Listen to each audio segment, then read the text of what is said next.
சொந்தங்கள் அனைவருக்கும் அன்பார்ந்த வணக்கம். நாம் பார்க்க போகிற பதிவு வந்து பௌர்ணமி, அதாவது வியாழக்கிழமை வந்த குரு பௌர்ணமி அன்னைக்கு நான் வந்து பூஜை பண்ண வீடியோ தான் இது. நம்ம சேனலை முதல் முறையாக பார்க்குறீங்க அப்படின்னா சப்ஸ்கிரைப் பண்ணி சப்போர்ட் பண்ணுங்கள்.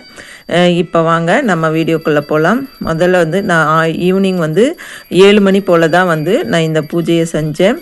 எப்பயுமே பௌர்ணமி நாளில் நம்ம குலதெய்வ வழிபாடு செய்கிறது ரொம்பவே சிறப்பு. அதே போல் நம்மக்கிட்ட இந்த சாமி சிலைகள் வச்சுருந்தோம் அப்படின்னா, முருகருடைய வேல் இந்த மாதிரி வச்சுருந்தோம் அப்படின்னா, இந்த பௌர்ணமி இரவில் இந்த அபிஷேகம் செஞ்சு வழிபாடு செஞ்சோம் அப்படின்னா நமக்கு நல்ல பலனை பெற்றுத்தரும். நம்ம ஏதாவது வேண்டுதல் வச்சு இந்த மாதிரி ஒரு 6 பௌர்ணமிக்கு எல்லா தெய்வங்களுக்கும் இந்த மாதிரி அபிஷேகம் செஞ்சு வழிபாடு செஞ்சோம் அப்படின்னா நம்மளுடைய வேண்டுதல் உடனே நிறைவேறுது. நான் இது 3வது பௌர்ணமியாக இந்த வழிபாடு செஞ்சேன். நான் இந்த 3 பௌர்ணமியில் வழிபாடு செஞ்சில் எனக்கு முன்னே இருந்ததை விட இப்போ நான் எதை நினச்சி இந்த வழிபாடு செஞ்சனோ அது எனக்கு ரொம்ப பாசிட்டிவான விஷயங்கள்லாம் நடந்து வருது. அதனால் இந்த மாதிரி சாமி சிலை இருந்தாலும் சரி, இல்லை உங்ககிட்ட ஃபோட்டோ தான் வச்சுருக்கிறீங்க அப்படின்னாலும் பரவாயில்ல, ஃபோட்டோலாம் நல்லா தொடச்சி சுத்தம் பண்ணிவிட்டு அன்னைக்கு நாள் பௌர்ணமி வரும்போது, அதாவது 7 மணிக்கு மேலே, ஒவ்வொரு நாளுக்கும் ஒவ்வொரு திதி உண்டு. வியாழக்கிழமை அப்படின்றது குரு ஓரை 8 to 9. நான் 7:30 மணி போல் ஸ்டார்ட் பண்ணேன் அப்படின்னா நான் முடிக்கிறதுக்குள்ளே 8:15 ஆச்சு எல்லா அபிஷேகம் செஞ்சு பூஜை செய்கிறதுக்கு. இந்த மாதிரி உங்களுக்கு எப்படி வசதியோ அந்த மாதிரி செய்யலாம். வியாழக்கிழமை குரு ஓரையும் 8 to 9. அதே போல் புதன்கிழமை பௌர்ணமி வந்தது அப்படின்னா புதன்கிழமை இது புத ஓரைன்னு சொல்லுவாங்க. வியாழக்கிழமை வெள்ளிக்கிழமை வந்துச்சு அப்படின்னா 8 to 9 சுக்கிர ஓரை. செவ்வாய்க்கிழமை வந்தது அப்படின்னா செவ்வாய் ஓரை. இந்த ஒவ்வொரு நாளுக்குமே ஒவ்வொரு திதி அப்படிங்கிறது வரும். அந்த நேரத்தில் நம்ம வழிபாடு செஞ்சோம் அப்படின்னா நம்ம நமக்கு என்ன பிரச்சனை இருக்கோ அதை மனசார வேண்டிட்டு என்னோட பிரச்சனை எல்லாம் தீரணும் அப்படின்னு சொல்லிட்டு நம்ம மனசார இந்த மாதிரி வழிபாடு செஞ்சோம் அப்படின்னா இந்த நம்ம குலதெய்வமாக இருக்கட்டும், நமக்கு இஷ்ட தெய்வம் எந்த தெய்வமாக இருந்தாலும் எந்த தெய்வத்துக்கிட்ட நம்ம வேண்டுதல் வச்சு வழிபாடு செய்கிறோமோ அது 6 வாரத்தில் கண்டிப்பாக நிறைவேறும். இது 3வது வாரத்திலே எனக்கு ஒரு நல்ல ரிசல்ட் கிடைச்சிது. நான் ஒரு இதுக்காக வேண்டிட்டு இந்த மாதிரி நான் என்கிட்ட சாமி சிலைகள் இருக்குது, அதனால் நான் வச்சு அபிஷேகம் செஞ்சு வழிபாடு செஞ்சேன். அதனால் நல்ல பலன் எனக்கு கிடைச்சிது.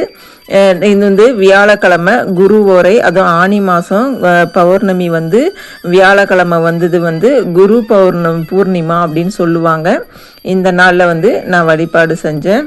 அதே போல் ஒவ்வொரு பௌர்ணமிக்கும் இந்த மாதிரி வழிபாடு செஞ்சுட்டு நமக்கு நிலாவை பார்த்து அதுக்கு ஒரு தீபம் காமிச்சு ஓம் ஸ்ரீ மௌலீஸ்வராய நமக அப்படின்னு சொல்லிட்டு 3 முறை சொல்லி நம்ம மனசார அந்த சந்திர பகவானை வேண்டணும் அப்படின்னா நமக்கு நல்ல ஒரு பலன் கிடைக்கும். சரி, இந்த மாதிரி வழிபாடு செய்யலைனாலும் ஒரு தீபம் ஏற்றி வச்சு அந்த நேரத்தில் வழிபாடு செய்யணும்.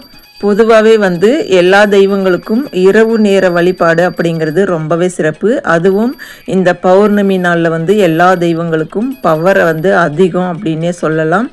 அதனால் இரவு நேர பூஜை எந்த ஒரு ஆலயத்தில் கூட சரி இரவு நேரத்தில் பூஜை பண்ணுவாங்க இந்த பௌர்ணமி நாளில். அதே போல் நம்ம வீட்லேயும் செஞ்சுட்டு வந்தோம் அப்படின்னா நம்ம இருக்கக்கூடிய பிரச்சனைகள் எல்லாமே தீரும். நமக்கு இது வியாழக்கிழமை நாள் அப்படின்றது குபேரனுக்கும் உரிய ஒரு நாள். குபேர பகவானுடைய ஆசீர்வாதம் இருந்துச்சு அப்படின்னா நம்ம கோடீஸ்வரர் ஆகிற யோகம் நமக்கு கிடைக்கும். இந்த வியாழக்கிழமையும் சேர்ந்து வந்தது ரொம்பவே சிறப்பு. பொதுவாகவே இது பௌர்ணமி நாளில் குபேர பகவான் வழிபாடு அப்படிங்கிறது செய்வாங்க. அதாவது குபேர பூஜை செய்வாங்க. ஒரு சிலருக்கு அந்த பழக்கம் இருக்கும். ஒரு சிலர் லக்ஷ்மி வழிபாடு செய்வாங்க. எல்லா தெய்வங்களுக்கும் 3 அபிஷேகம் செஞ்சு என்கிட்ட கொஞ்சம் தான் பூ இருந்தது, அதுவே வச்சு நம்ம எண்ணத்தை அதிகமாக செலவு பண்ணி பூஜை பண்ணணும் அப்படிங்கிற அவசியம் கிடையாது. ரெகுலராக நம்ம வீட்டில் எப்பயுமே 5 தீபம் எரியும். அதே போல் 5 தீபம் ஏற்றிட்டு இருக்கிற பூ வச்சு நான் வந்து பாயாசம் செஞ்சு வழிபாடு செஞ்சேன். அதுக்கப்புறம் மாம்பழம் ஒன்று வச்சு சிம்பிளாக ஒரு வழிபாடு அப்படிங்கிறத வந்து செஞ்சுட்டு எல்லா தெய்வங்களுக்கும் அச்சதை போட்டு வழிபாடு செஞ்சுட்டு அதுக்கப்புறம் ஊதுபத்தி கற்பூரம் எல்லாம் காமிச்சு என்னுடைய வழிபாடு அப்படிங்கிறத வந்து நிறைவு செஞ்சுக்கிட்டேன். இந்த வழிபாடு இந்த வீடியோ பார்க்குறவங்க கண்டிப்பாக இந்த பௌர்ணமி நாளில் இந்த மாதிரி வழிபாடு செஞ்சு பாருங்கள். கண்டிப்பாக உங்கள் வாழ்க்கையில் ஒரு மாற்றம் அப்படிங்கிறது ஏற்படும். முடிஞ்ச வரைக்கும் ஒவ்வொரு பௌர்ணமியும் மிஸ் பண்ணாமல் இந்த மாதிரி வழிபாடு செய்யலாம். அதே போல் சந்திர பகவான் தரிசனம் அப்படிங்கிறது ரொம்பவே முக்கியம். நான் வந்து வழிபாடெல்லாம் செஞ்சு முடிச்சதுக்கப்புறம் மழை பெஞ்சிட்டு இருந்தது. அதுக்கப்புறம் 9 மணிக்கு மேலே என்னோட அதிர்ஷ்டமாக என்னன்னு தெரியல, நிலா தெரிஞ்சது.